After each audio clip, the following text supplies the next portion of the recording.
ladies and gentlemen. Welcome to your financial house. Once again, it is Saturday and Trudy is in the house. We want to welcome her.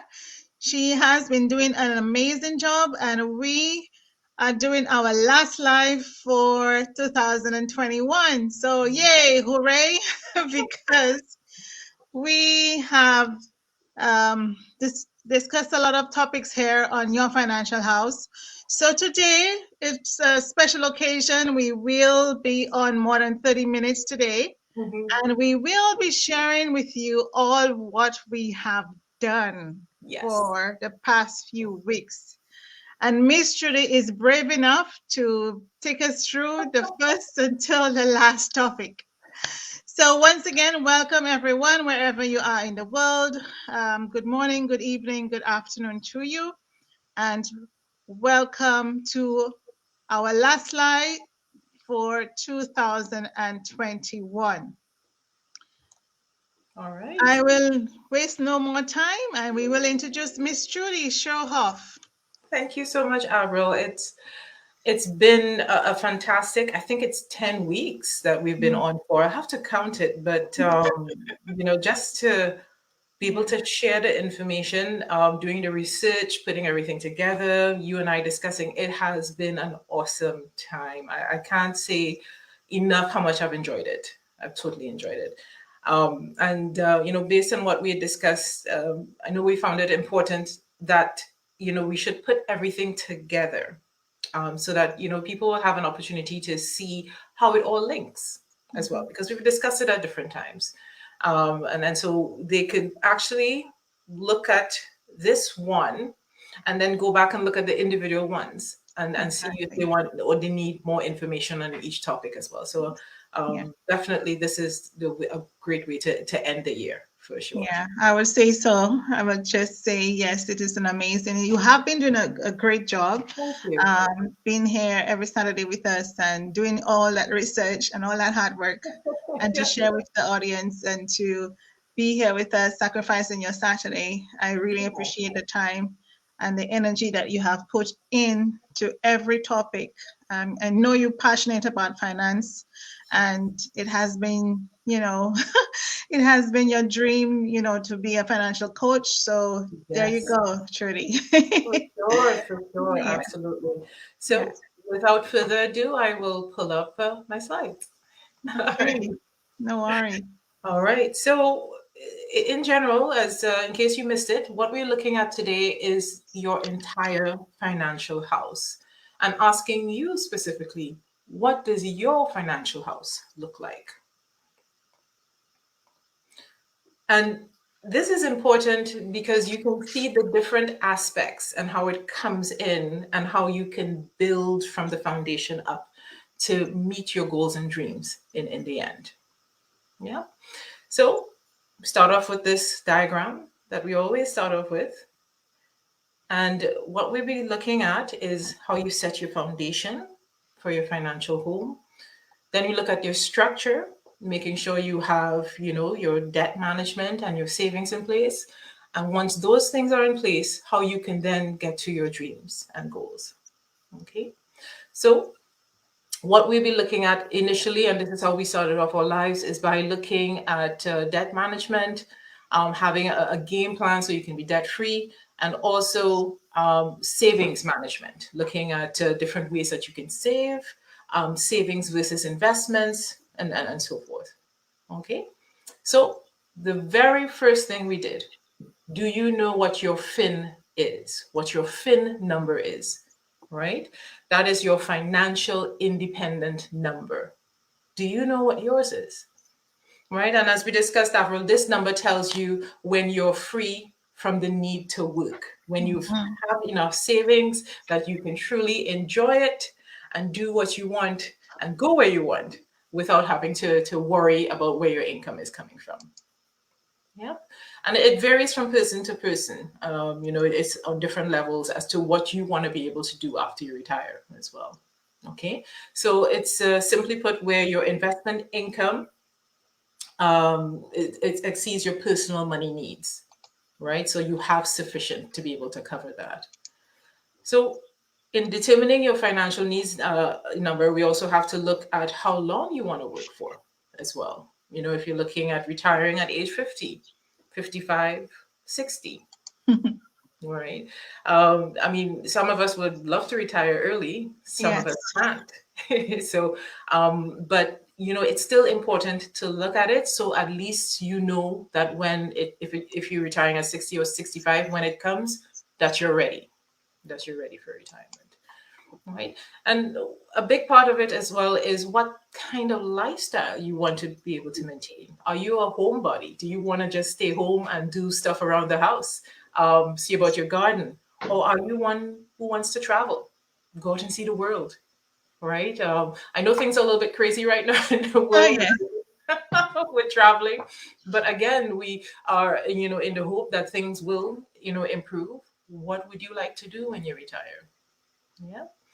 So the next thing we looked at was the pay yourself first method. And this is such an important role in making sure that you can get yourself established. All right. Often we've found that what happens is that people don't consider this at all. They do their bills first, then they do the entertainment, and then they consider, okay, whatever's left, we'll see. Right. Mm. And this is actually, the golden rule for most financial planners and financial coaches as well. So, what is your order that you have your things in? Do you do your bills, the fun stuff, and then savings? And what we saw is that you have to make a change where you have to do the savings first, pay yourself first, then pay your bills, then do the fun stuff as well. And that's actually how your financial house is structured as well. All right. Set aside for your financial goals prior to spending. All right. So if you want to be able to achieve this, you want to be able to, if you're planning to buy a home, save for that.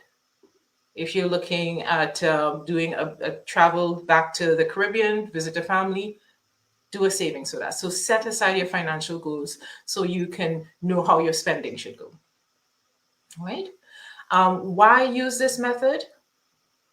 Because it creates good financial habits. Right? You know your priorities when you're able to do it. Right? And essentially your future depends on it. Yeah. Yeah. If you don't establish your savings and paying yourself first, then you find that everything else kind of just falls flat. You're not able to dig yourself out of the hole, essentially. Right? Make yourself a priority. You're the person who is going out there and earning that money. You should make yourself the priority. Save your money. Save for yourself. Pay yourself. That's essentially what we're saying. Pay yourself. Right? And I found this to be quite interesting. We have different buckets that we set up, the mandatory and the discretionary expenses. Which bucket does your savings fall into? And based on our discussion here, where do you believe it should fall? And I'm hoping that our viewers are saying it should fall in the mandatory one, because that's exactly that's the answer that we're looking for here. Yeah. Yeah. Yeah. All right. So following the pay yourself first method, we then went on to discuss that a lot of people have struggled with saving money, and this is nothing to be ashamed of. I've had it as well. We've all had it. We've all have it, and we all still have it at some point because things happen, right? So we had an opportunity to look at a couple different reasons why, and 6 pretty strong reasons why people struggle to save. Some say it's just too late for me. I am 40, 50 something. Why bother to save towards retirement now? It's too late. It's too late. And we're here to say it's never too late. If you start now, at least you would have something. And we can also look at ways that we can make that money work for you, no matter what. Oh, we have someone saying good afternoon. Hi, Wendy. Hi, Wendy. Norton. Hello, good afternoon. So glad you could join us. Yeah. All right. The second point is I will have time to save later. This is for the young crowd now. I just started my career. I'm now earning my first salary. It's too excited. I have stuff that I want to do. I need to get a calculator. Yeah, exactly. They want to travel everywhere, buy this, buy that, new car. This. Yes. Mm-hmm. Yes. So you think that you can start saving later, but there's a high cost to wait for waiting if you wait too long to start. That's right. You're absolutely right, Wendy. It's never too late. Never too late to start. Absolutely. All right. And if you start, the earlier you start, all right, the less it will cost you. The less it will cost you. So I want to encourage you if you're, in 2025, you just came out of university, you're in your first job, have a system where you're paying yourself to start saving that money. And you would find that your money will actually generate, and you could be a millionaire in no time, by the time you're ready to retire or earlier. Yeah. Right. And then a second reason is, I need the money. I need the money for, school books. School is starting back. We have to go on a family trip. We have birthdays coming up, anniversary. Oh my goodness, we're having a fantastic dinner. I can't save this month. Christmas is coming. Christmas is coming. That's a huge thing that's right around the corner, right? So what can we put in place here? Take time to create your budget. All right. Yes, I know we're upon Christmas. It's right there. The money is probably spent already, and the credit cards, you've swiped it already. But plan from January. From January coming, make your budget for 2022. Right? So if you know how much you've spent on birthdays for the year, for Christmas for the year, for anniversaries, for the school, the return to school, all of that, set that up as a budget. All right. If you have the total amount that you spent for each of these items divided by 12, then for each month you need to put this money away and save it. And remember that method, Avril, that we talked about? Envelope method, lady. Envelope method. Exactly. And I love this method because you can literally have an envelope method in place where you have, those little envelopes that you can set aside. My mom used to do that. She had those little envelopes, right? But then, with technology now and how we've moved forward, you can actually have different accounts set up at the bank. That could be your envelopes as well. But make sure that you're saving separately so that you have and you know what each thing is for, and write it down and make sure that you're tracking it. That's what your budget is for.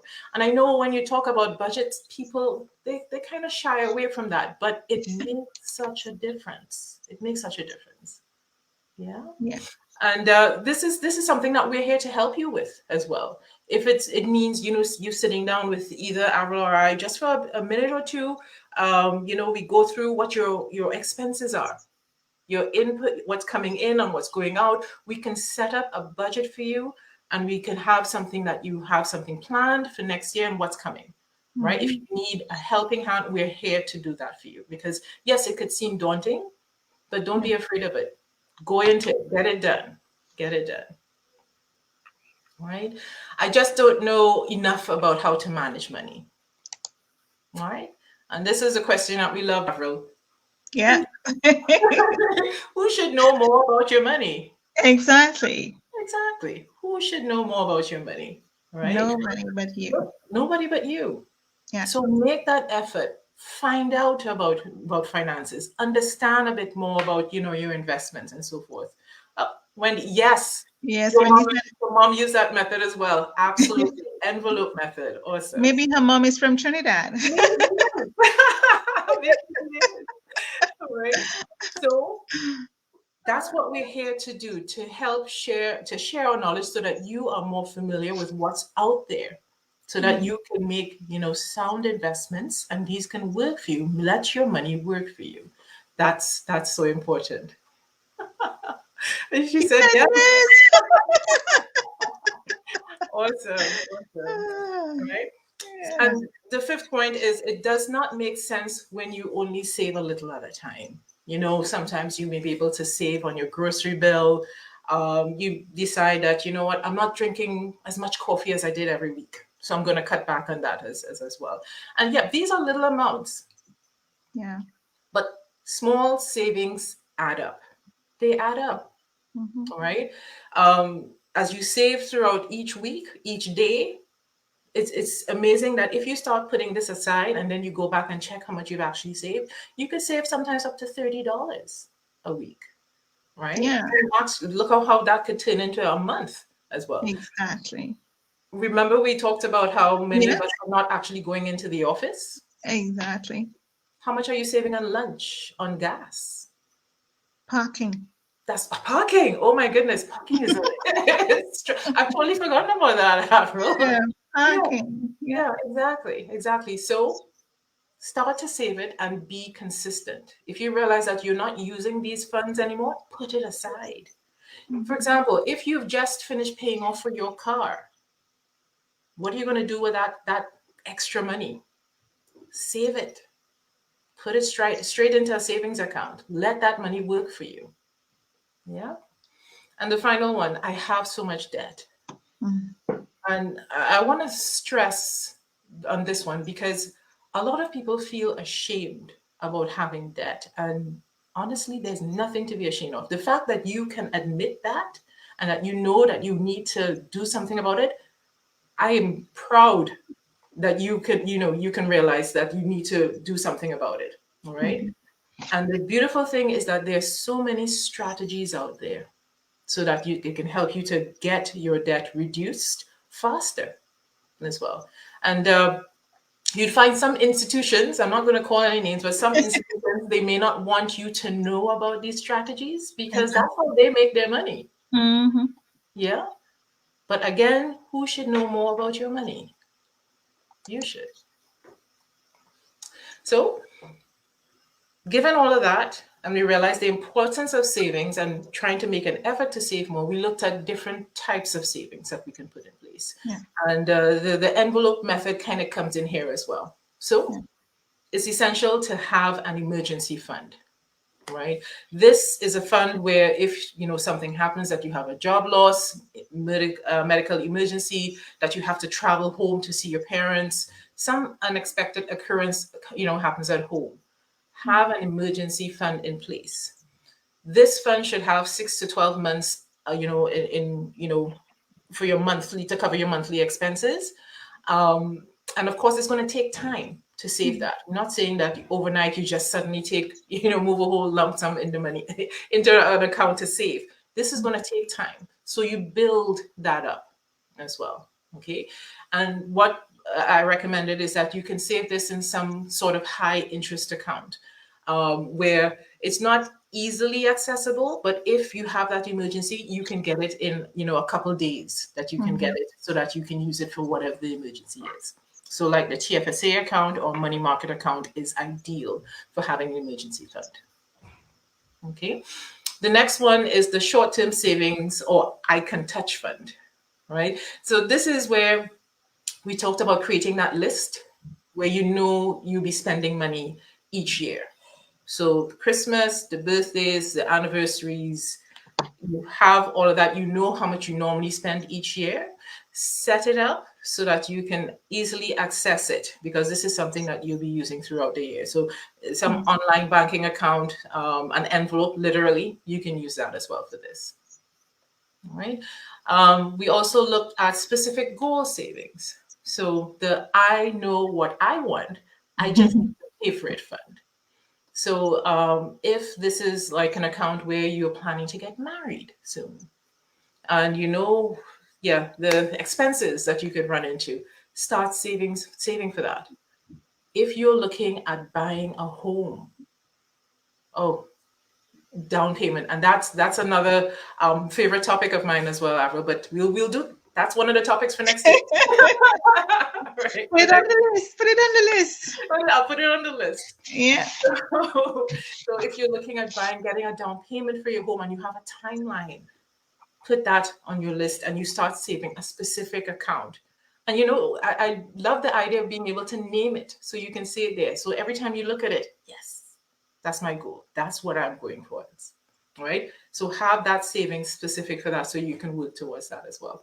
And again, because that has a specific timeline, you can afford to put that in a high interest savings account or an online account that you can't access readily. And with that, you can let it work for you. So a TFSA is ideal, and also as a money market. Okay. And then finally, the long-term savings. And this is essentially where your FIN number comes in as well. Okay. Knowing what kind of lifestyle you want to have, when you want to retire, having all of that in place, then you know what your long-term savings goal will be. And for these accounts, we recommend using your TFSA, your RRSP as your vehicles to save this money in as well. Investing in mutual funds, a fantastic option, you know, for you to be able to help spread your risk. And this is something that you have to make sure that you're comfortable with. And we did speak in detail on that. And again, I encourage anyone to reach out to me so that we can discuss what your level of risk is, so we know the ideal, you know, investments you should be making as well. Okay. We then went on to look at the difference between savings and investing, because this is huge. Yeah, this is a big deal. So savings is just where you put aside money just to reach goals. So it's normally short term, less risky. So this is where your savings for the normal things that happen annually. Again, birthdays, Christmas, you're saving for that. All right. So you don't have to swipe your credit card. You have the money there. You're able to just pay it out. That's it. And what happens with savings is that you keep replenishing it every time because you're going to be using it every year. With investing is actually putting aside your money into something specific with the expectation that it will grow over time. Okay. So this is where you start to create wealth. Big difference from savings. All right. So the objection is more medium term to long term. And yes, it could be riskier, right? But then that's why we need to look at what your risk level is and make sure that you're comfortable with your investments as well. All right. And, you know, we could put things in place, and depending on your investments, it will help. We can help you get some protection from inflation. That's the big thing about investing as well. This is savings. Because as you know, $1 now, or I should say $1 back in 1974, is not worth $1 now. Right. So big difference. And that's what investing does as well. It puts you in a better position. Yeah. Yeah. So why should you consider investing? It's about putting your money to work for you, right? We hear so many people, you know, they don't trust banks, so they put the money under their mattress, you know. But what is that money doing for you? It's not growing. No, it's not doing anything. It's not doing anything. And so that's why investing allows you to build wealth. You're able to, you know, earn interest, get capital growth. You could also invest in property. And that's a big deal right now, Avril, as you and I know. Oh, yeah. Yeah. Without, you know, the valuation of property has been going up. Up and up and up. Yes. I know we spoke to somebody the other day, and it's amazing when they bought their home just 1 year ago, what is worth now. I can tell you about that, Trudy. Yeah. There you go. It's and this is again a topic that we're going to look at next. Yeah. It's definitely worth looking at home ownership just for this as well. Just for this. Okay. And let's go here. Earn higher returns. We talked about the rule of 72, right? And so with this rule, you're able to figure out how quickly your money will double for you, right? Again, anyone who doesn't know about the rule of 72, we'll put probably something in the chat so that you can look it up. But essentially what it does is you can take the rate of return that you get at any institution that you're at. 72 divided by that rate of return will tell you how much or how long it will take for your balance to double. right? So, for example, if you have 1% that you're earning on your savings account at the bank and you have $10,000 in there, it will take you on average 72 years. I just want to repeat that. 72 years before you get to $20,000. Ouch. Right? So the importance of having a higher interest rate is it makes a big deal. And that's why investing is so huge. It makes you, puts you in a position to reach your financial goals a lot quicker. Okay. So if you're looking at retiring earlier, invest your money. Don't just save it. Make sure that your money is working for you as well. All right. So a couple points that we wanted to mention before you start investing. Understand what is your purpose for investing. Is it long-term, short-term, medium-term? Make sure that you understand that, because then we know the type of risk that you're looking for. Educate yourself so that you know more about your money, right? There are courses out there that, Avril and I can make available to you so that you can have a better understanding of your money. And we would love to be able to, have you learn about that with us as well. All right. Understand what is your personal, your investor personality. Are you cautious? Are you constantly looking back at your money to make sure that, oh my God, it's going down. That's a cautious investor. Are you open-minded? Whatever the world brings, I'm open to it. Are you adventurous? What you're willing to take more risk? Or are you ambitious? You know that, the market is a certain way, but you know that in the end, it'll get you your return. So understand yourself and your personality of investing. And make sure you have the right mix of investments, because having the right mix will ensure that you reduce your risk as well. Yeah. All right. Whew. So that was essentially how, when we looked at your debt management and savings, and those were the topics that we highlighted. So at this point, we're going to look at the most important part, the foundation of your house, right? Okay. So we've established what you need to have in place, but then how do you protect all of that? And that's what we're going to talk about next. So we're going to look at the foundation. Okay.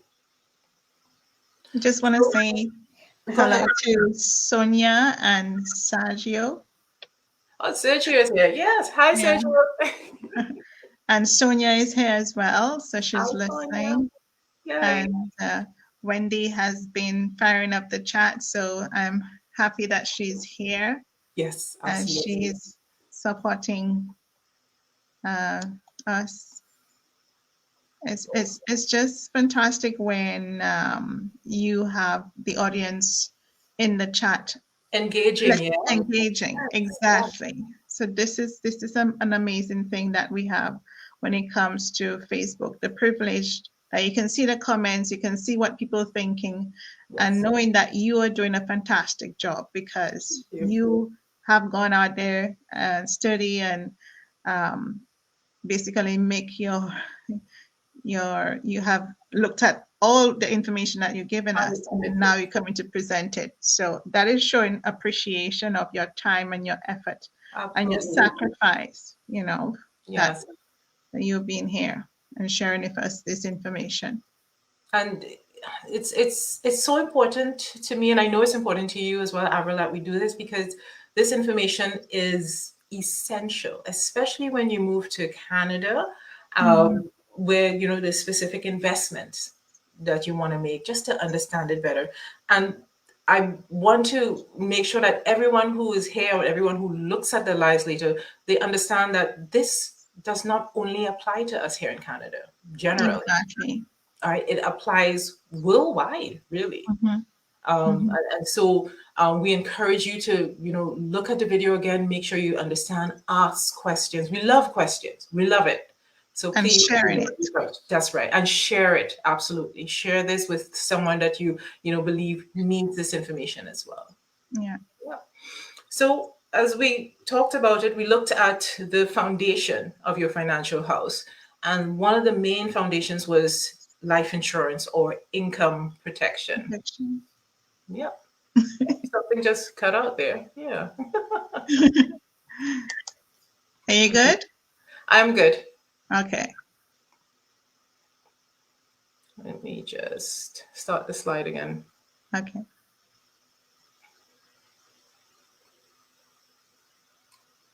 So, ladies and gentlemen, we want to thank you for taking time this afternoon. It's beautiful outside in Nova Scotia, especially in Bedford. I know it's probably the same in the Caribbean, wherever you are in the world, Yes. listening to this presentation. It is a beautiful day, and we are happy that you are spending this time with us so you can learn more information about your financial house. Absolutely. Thank you so much, Abro. No So worries. yes, as we spoke about the life insurance and having income protection and understanding why it's so important, right? One of the questions that we always ask any clients or any person that we talk with, do you have car or house insurance? And it's always yes. Yes, I have that in place. Why? Reason being, because it's an expensive and valuable asset. You know that you need to have that in place because if something happens to that asset, you want to be able to replace it. Yeah. Yeah. And it serves as a financial cushion so that you don't have to wipe away all your savings to purchase something else again. All right. So having that insurance in place is important. So why not protect your income? Right? It is an asset that allows you to be able to have a car and a home, to be able to take care of your family. Why not protect it? Okay. And so that's why you hear the interchange of life insurance and income protection. And it is really you're protecting or insuring your income. All right. Because unfortunately, we can't replace your life. That's not how it works. But we can put things in place so that your family can replace your income if you're no longer there. And that's what it's there to do. All right. So the question is, when should you buy life insurance or income protection? Anytime you have someone that depends on you financially, you need to have life insurance in place. It is essential. Okay. In order not to leave a financial burden on your loved ones. So whether you have, a family, a spouse, children, or whether you're single, in order not to leave a financial burden probably on your parents or anything like that, have life insurance in place so that it can take care of any outstanding debt that you have. All right. And it allows you to leave a legacy when you look at it as well, because if you're able to pay off for your home after you've passed, that means that could pass on to someone as well. Right. It covers for potential risk of losing earning power, especially when you're early or midpoint of your life. And I know that it's not something that a lot of people like to talk about, if any, about if I die. And the thing is, the possibility is there. We don't know what's out there. It's out of our control, especially with COVID rampant. Mm-hmm. These are things that are out of our hands. So have something in place so that if anything happens, your loved ones are covered. The younger you are and the better physical shape you're in, the less expensive life insurance is going to be. All right. So do it as early as possible. And it means if you do it as early as possible, it's going to be cheaper and you can have it up until age 60, 65, until when you need it. And that's it. So it's the least expensive. All right. So we looked at the different types of life insurance. And I know this was quite an interesting conversation that we had. And I think I'm hoping that it served as an eye opener for a lot of our viewers as well. So we looked at the term life, the whole life, and universal life. And we mentioned a few items that we want people, you wanted to remain with people so that they can see the differences between these things. So we looked at cost. term life has the lowest cost. You'd find that whole life and universal life is 5 to 10 times more expensive than term life. Okay. Is there investment opportunity with these this types of life insurance? With term life, there's no option for investment. All right. What that means, though, is that it allows you to invest elsewhere. You'd be able to invest your money elsewhere. Okay. And why I say that is because with whole life and universal life, what those two products do is they attempt to combine both life insurance and investments as well. But what we've found, and this is something that we need to make sure that we're asking about our life insurance, is that the return that you get is quite low, right? So what you find happens, and it's the same for universal life as well. What you find that happens is that when they present, the document to you and they show you this is the potential that you can get. This is just illustration where they're showing that you can get 6-7% on your return, when in reality you're probably just getting 1%, 1 to 2%. So it's important about understanding the documentations, and if you don't understand, make sure you have someone there that can help you understand. And that's what we are here to do as well for you. So we're here to help you ask the questions that need to be asked, so you make sure that your life insurance is the one that you need, the one that you want. The death benefit. With term life, you get what you pay for, right? You're guaranteed that, right? So if you're paying for 300,000 coverage, you've up to date with your premiums, if anything happens, that's what your beneficiary will get, the 300,000. Okay. With whole life, it's the same thing. If you die, you get the 300,000. Same with universal life. The difference is that technically you're paying for two, and that's why you pay such a high price, because 5 to 10 times more you're paying for both the death benefit and the cash value. But the question that we always ask at this point is, what happens when you die? What do you get? It's just a death benefit. The cash value actually goes back to the insurance company. All right.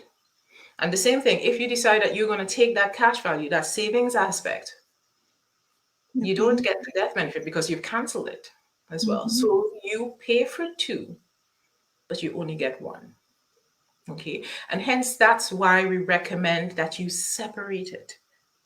Have your life insurance and your investment separate. So when you die, God forbid, your beneficiary will get two.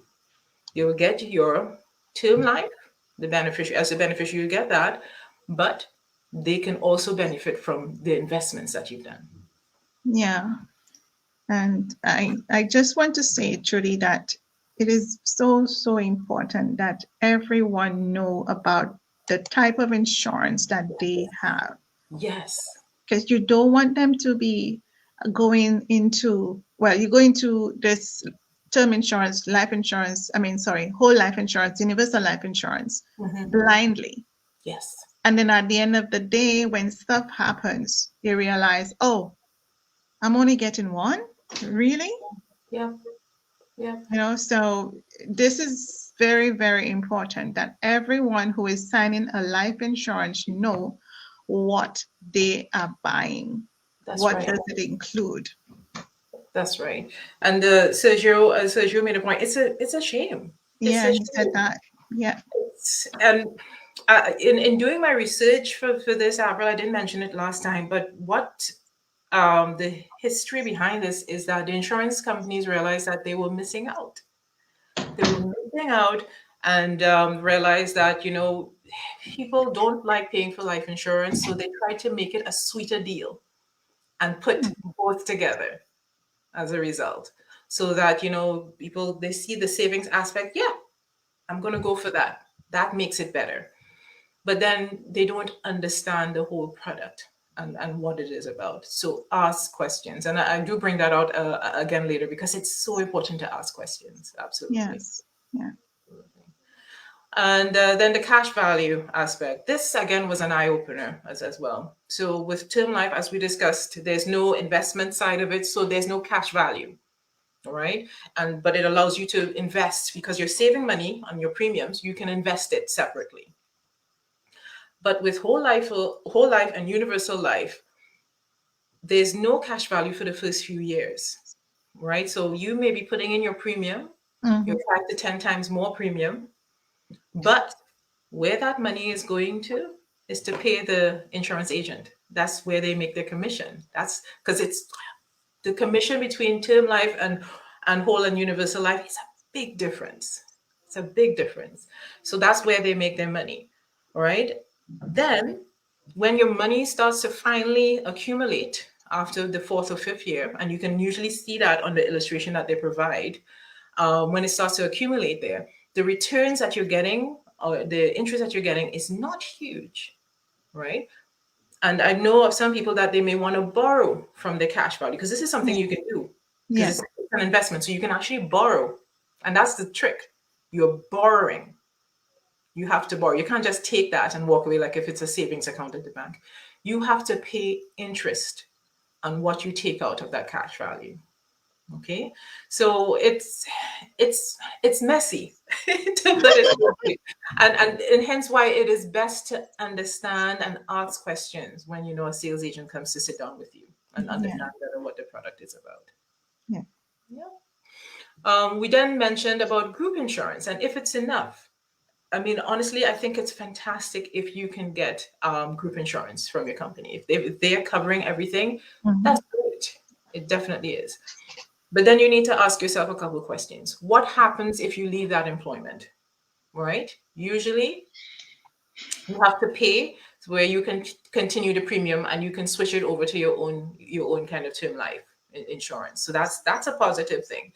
But then you have to do the payments after that if you weren't doing it before. Okay. What happens if you fall ill and you've not been able to work, right? What you often find is that if you haven't been working, there may be certain conditions within, the policy where you're no longer covered if something happens. All right. So it's always good to check, do I still meet the requirements? And I have a video up that we set up as well, where a gentleman, if he had worked for, I think it was 11 more days, he would have been covered. And there's nothing that they can do to help his family who remain. And that hurts. That hurts. What is the death benefit? How much is it that you're expected to get? Normally, it's twice of your annual salary. Will that be enough to cover your debts or provide for your family? Usually it isn't. Okay, so hence it's important. Group life should not be it should be looked at as a bonus. That's it. Make sure, if anything, that you have your own personal life insurance and the group life insurance just tops that up.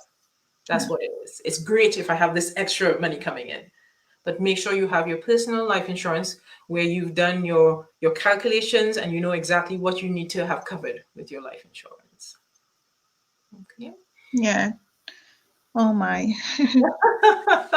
So it's a lot of information, a lot to consider when you're looking at putting your financial house. Yeah.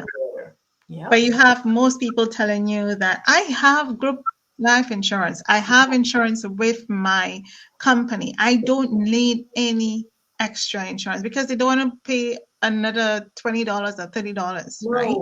Because for the group life insurance, sometimes they only pay like $6 or even $5, as low as that. Right. That's right, exactly. So they look at it, it's the cheapest, but then is it enough?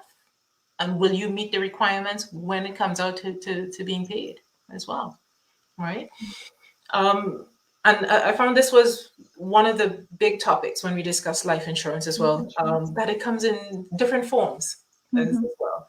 So the credit card, the balance protector, when that credit card center calls you and asks you, do you need the balance protector where we can cover your balance if anything happens to you? That's a form of life insurance or creditor insurance. Financing a car and an auto insurance where they want to add, an additional payment. This is where they make most of their money, right? Because these are additions onto the cost, so onto your monthly payment.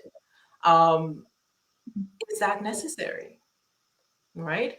Line of credit.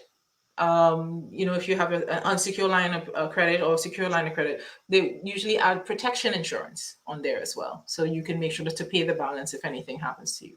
And a big one is creditor insurance on your mortgage. Okay. It's usually a piece of paper when you're signing up everything with the banks. Once you've done, they have this paper where they can give you life insurance and disability insurance as well. Okay. And what this allows you is, if anything happens, it's able to pay the lender back the funds as well. Not the family. Not the family. Not the family.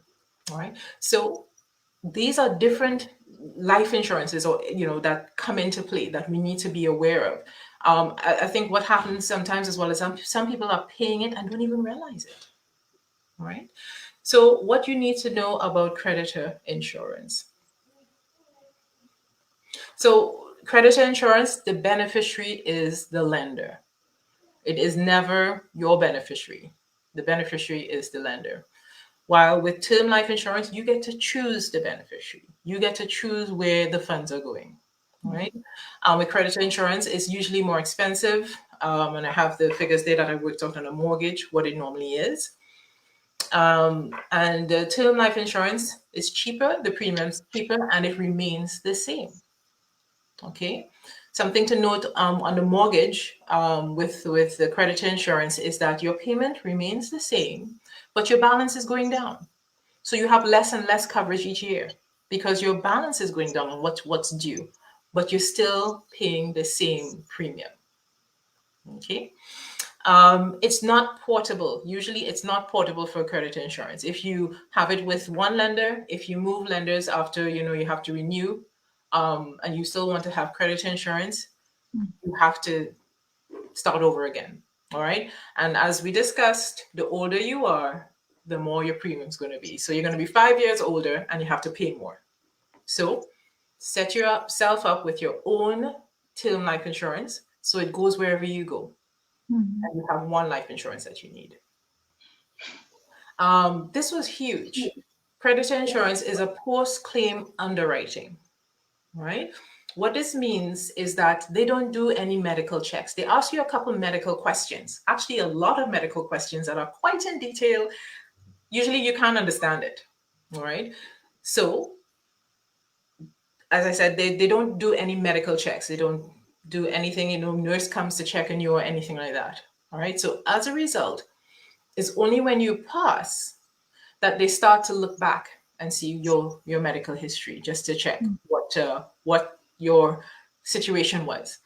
If something comes up where you had cancer or hypertension or something, if it doesn't meet their requirements, they can decide not to pay it out at that point in time. All right, this is after you've passed. So your beneficiary might be thinking, oh, well, at least the mortgage is going to be paid off. And knowing that they're not going to pay it off, that could send a blow to your family, right? So getting term life insurance is where you have full underwriting done. You do your medical, get everything done up front, and you are guaranteed, once you've done your medical and everything is passed, you are guaranteed, your beneficiary is guaranteed to get that money at that point in time. And the amount of your coverage reduces as your debt goes down, but your premium remains the same. That's the point I brought up earlier. But with the term life insurance, it's level. Okay. Creditor insurance on mortgages, it's a system called the joint first to die. What that means is that you're paying for two things, but you get one. So if husband or wife, if the husband dies first, the creditor insurance is paid out for the home, whatever balance is left, and that's it. That's it. Nothing else comes out of that. It's done. Right? So while, when you sign up, you actually have a single premium and a joint premium, because if it's two people signing up, you actually have to pay more. Okay? But it's only covering for one. That's it. While with term life insurance, you have a policyholder and a spouse, and they have their own coverage. So you pay for two and you get two things as well. So often you'd find that if you have a home that's worth 300,000 and you have coverage for that 300,000, at the bank you're getting 300,000. But what you can find happening on the term life is that you can actually have 600,000, where the husband is covered for 300,000 and the wife is covered for 300,000. And I think that is by way better, for sure. So final advice on insurance is make sure you get insurance that covers what your needs are. So if you're looking at your outstanding debt, your mortgage, your car, anything like that, kids' education that you want to make sure that you cover, you can cover all that in your life insurance. Make sure that you cover your needs, for what may happen. If you already have life insurance, because a lot of people have that in place already, I want you to ask yourself a question. What type of life insurance do I have? Right? And in doing research, there's so many fancy names, Avril, for the universal life and for the whole life. There's so many names for it. All you need to find out when you call them, listen, do I have term life, whole life, or universal life? Which one? Just find out and ask, right? Ask that question, find out, and then you know how to move from there, right? If someone approaches you and asks you about life insurance, ask them, what life insurance product do you own personally, right? Because they may be trying to sell you whole life, universal life, because it benefits them. But find out what do they have personally, right? I found this to be a very important question if you're faced with that. Okay, and understand more about the conditions of your group life insurance plan, and realize that group insurance should be a backup or a bonus. I shouldn't say a backup, it's a bonus. Extra, if anything, right? And have one term life insurance that will cover multiple insurance. And what that means to say is that if you have your own term life insurance, you don't need to have creditor insurance. You don't need to have any balance protector on your credit card. You don't need to have anything on your line of credit or on your, you don't need any of those if you have your own term life insurance. It will be, once you've covered all your needs, it will cover all of that for you. Okay. All right. So. My favorite. Go ahead, Amber. Go ahead. Yes, and remember, better to have it and never need it than to need it and to not to have it. So powerful. Yeah, exactly. You don't want to take things to chance. You just don't know, right? And I mentioned this last time as well. My husband and I are in a place that we know that if anything happens, our kids are covered. We have things in place, the insurance in place, that if anything happens, they're covered. And that allows me to sleep at night. That allows me to sleep at night. All right. So is life insurance worth it? Yes. Yes, it is. It is like a love letter to your remaining ones. They would understand how much you care for them because you've taken this out. I don't want you to look at life insurance as, oh my God, it's an additional expense. It's a burden, not a burden. It's not. It's not. It's not for you. That's the thing. It's not for you. It's for your loved ones who remain, right? To be able to have your kids have a better education, to make sure your wife doesn't have to, go looking for an additional job or something like that. It's a love letter to your remaining ones, and that's so powerful. All right, and our last topic, which was by no means least, is talking about a will and finding out what a will is. So a will, often here it is your last will and testament. It allows people to know what your wishes are if you are no longer there to tell people what you want, to be done with your assets. So it's a legal document. And it allows you to put things in place, especially if you have, small kids, that's any kids that's under 19, as in the case of Nova Scotia. And you're able to name a guardian, somebody who will take care of your kids if you're no longer there. Right? It's a legal document that outlines your wishes so that they understand what's happening with your assets and how it's to be divided and distributed. Okay, if you have 3 kids, if it's going to be divided, equally, or if you wanted 50%, 20, whatever, you can outline all of this in your will as well. All right. You also indicate who your executor of your will is going to be. All right. So who is going to be there to make sure that everything remaining of your personal affairs, all of that will be carried out, or your wishes will be carried out at that point.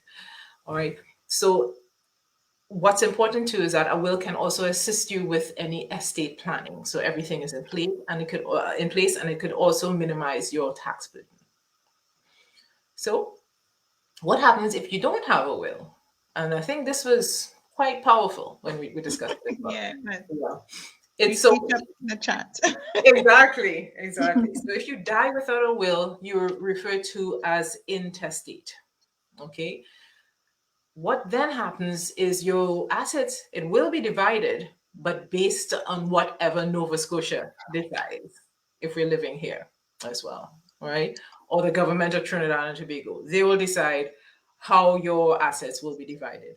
And it may not be how you wanted it to be divided, because they then have to put an executor in place, and it may not be the person that you want to be able to, to sort out your affairs as well. All right, so making sure you have a will in place is a huge deal. All right. There could be delays and additional expenses, legal expenses that you have to go through, taking money away from your estate that you want to be able to be distributed to your loved ones as well. All right. And then this additional pressure falls on your family and your remaining ones. And finally, it can complicate family dynamics. And this is something that you had stressed on as well, Avril. Yeah. Because you stress family members out. It's funny, you see on the TV shows when someone dies, you see people running to the houses and just grabbing stuff. That's the will is there to avoid that, to make sure that people get what's due to them. Okay. So the question is, do I really need a will? I'm not wealthy. I don't have millions of dollars. Do I need a will in place? The answer is yes, right?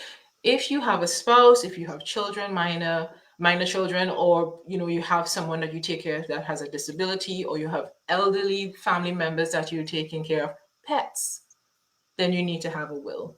Because what a will does is it allows people to know what your wishes are, and you put things in place for these remaining ones as well, right? Something to note is that with your life insurance, property deeds, your RSP, TFSAs, these all have like a beneficiary designate. And if you've done one of these before, they'll always ask you who is your beneficiary, right? So you have the beneficiary outlined on these different products. And something to note is that the will does not supersede these. Whatever is on your life insurance, that person is the beneficiary. Okay. And so what the will does is it takes care of everything else, basically. So like your, if you have a car, you may want it to go to one of your kids. You may have something in your bank account. You want it to go to this particular person, or a charity or something. You're able to outline these things within your will. Right? So it is not just about passing on wealth. That's not essentially what a will is. It does that. It's there to allow that, but it's not just for that. It's about being able to provide independence for yourself and to control as we age as well. Okay. So I want you to remember that if you fight for you fight for your limitations, you are going to keep them. All right. So I wanted to end with this because a lot of us say, you know what, I have no understanding of finances. How the hell am I going to figure these things out? I can't save money. It's just, I've tried before. I'm rubbish with budgets. I just can't do it. what happens is if you fight for your limitations, if you keep saying that, you're going to keep it. All right. But rather, what we want to encourage you to do is to let us make your future now so that you can help live your dreams, make it a reality later on. All right. So realizing that you may not have an understanding, let's do something about it. That's what we're here for, to help you be able to step out of that and be on the path to financial freedom as well. So we're at the end.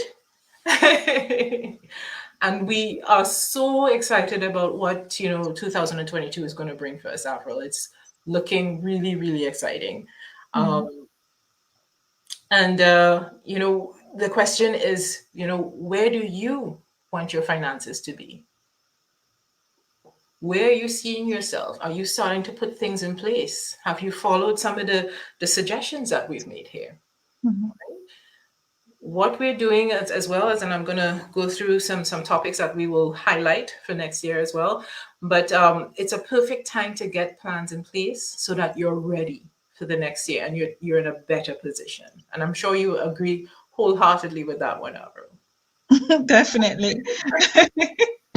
Definitely. It's always good to know where the path will take you through 2022. I mean, 2021, you see what went on already. Yeah. So you don't want to go that path anymore. You want to change it, go to a different direction in 2022. That's right. That's right. You mention it every time we start a session, a live Avril. We are here to give you the information, but what are you going to do with it? Yeah, take action. That's right. That's right. Take action, put things in place. Even if it's just a discussion that you want to have, that's what we're here for. That's what we're here for. So we're looking at discussing in 2022, we're looking at getting the right financial mindset. I think this was so important because, as I said, if you keep your limitations, you'll never achieve it and achieve anything. So making sure that you have the financial mindset, your head is in the right place. That will help you to set your goals and so that you can, meet them in 2022 and onward as well. Another topic that we want to definitely look at is how you can help your children understand a bit more about how money works. And I have some great information on that. We have some great information on that already as well. Absolutely. Yeah. All right. And how to use, we wanted to discuss a little bit more about the mutual funds. That's right. The vehicles where you can put some mutual funds to do investing. So understand a bit more about a TFSA and RSP, understand the difference between those, understanding more about an RESP, knowing what an RDSP is. Some of you don't know what that is as well. All right. And we have some more topics on the one. We can't give it all away. We can, absolutely. We can't give it all away. So, ladies and gentlemen, put some love in the chat for Miss Trudy. Again, an amazing session. And this time it's 1 hour. So we've been talking for 1 hour. Well, you've been talking for 1 hour. And we want to thank you for taking time to be with us again another Saturday. It is our last live for 2021. Yes. But we encourage you to come back in 2022 and see what we have in store for you. We hope that you have a better understanding of what your financial house is supposed to look like, and you are able to basically put that in place and come back for more in 2022. So we able to pass on our knowledge to you, and we hope that you take that to heart and you tell someone. Maybe you might not need the information, but share the video, tell someone about the lives that we have every Saturday at 2 o'clock. But this one is our last live for 2021, and we're looking forward to being with you again in 2022. And on here, Trudy has the places where you can connect with us. So she is on Facebook, on Instagram, on LinkedIn, and her information is here. So you can take a look at the slide, which is the last slide here, and get ready to have your finance in place. Yes. Yes. Ladies and gentlemen, if you are in the chat still, we ask that you put some love in the chat for Trudy for doing such a fantastic job. It's almost 11 weeks or 10 weeks that we've been doing this. Yeah. Yeah. So, any last words, Trudy? I just wanted to mention, because I've just added this in here as well. Anyone who wants to book an appointment with me just to discuss and, just ask questions, get more information on the type of investments, anything like that. I have my Calendly set up. You could either book, 15 minutes or 30 minutes. I would love to chat with you and just help you figure out some stuff. It's what we're here for. It's what we're here for. Thank you so much, Sergio. I really appreciate that, especially from you, brother. Thank you. So please reach out to me. Don't be afraid, because this is something is private. If that's a problem, set up the appointment and book that session. I would love to sit down with you. And ladies and gentlemen, I want to say that this is free. So you get in a one-on-one free 15 to 30 minutes appointment with the legendary, I should say that, Trudy Strohoff, because she has done an amazing job thus far. And I know in 2022, you've seen the topics that she is going to talk to us about. It is amazing. And we want to thank her for her time. And thank you so much, Wendy, for all your love, and Sergio and everyone who is on today. Thank you so much for your love. Trudy, there's lots of love in the chat for you. Oh, that's fantastic. Thank you. Thank you all. I love doing this. Absolutely. Absolutely. Yeah. It's been a pleasure. It's been a pleasure for this year. One more last word. My last word for 2021 is it's almost over. And you may not have achieved what you wanted to. I know I haven't achieved what I wanted to as yet. But look at the information that we presented to you as a way of a stepping stone to be able to pass into 2022 with a better plan for you and your family, or for you and your plans and what you want to achieve. It may be that you are looking at getting a new home, your first home in 2022. Let's help you get there as well by setting up, savings and budgets so that you know exactly what you're spending. But we're here to help you with your major financial decisions. You're not alone in making these decisions, because I know it can be scary. Absolutely. So many people think, I can't afford to do this. And it's not until you sit with someone and, you actually do the figures, you realize it's possible. It's possible. So don't write yourself off at all. Exactly. Allow that opportunity to find out what is possible. It may not be possible in the next three months, but you never know what's possible in the next 6 to 9 months. So let's get a plan in place. That's my last words. Okay. Thank you so much, Trudy. Thank you, everyone. Thank you for all your love and your support over these last few weeks. And do have an amazing Saturday. It is beautiful outside in Nova Scotia. So we hoping that everyone is able to enjoy the rest of the day, and have a good evening, good morning, wherever you are listening to us today. Thank you once again. Thank you, ladies and gentlemen.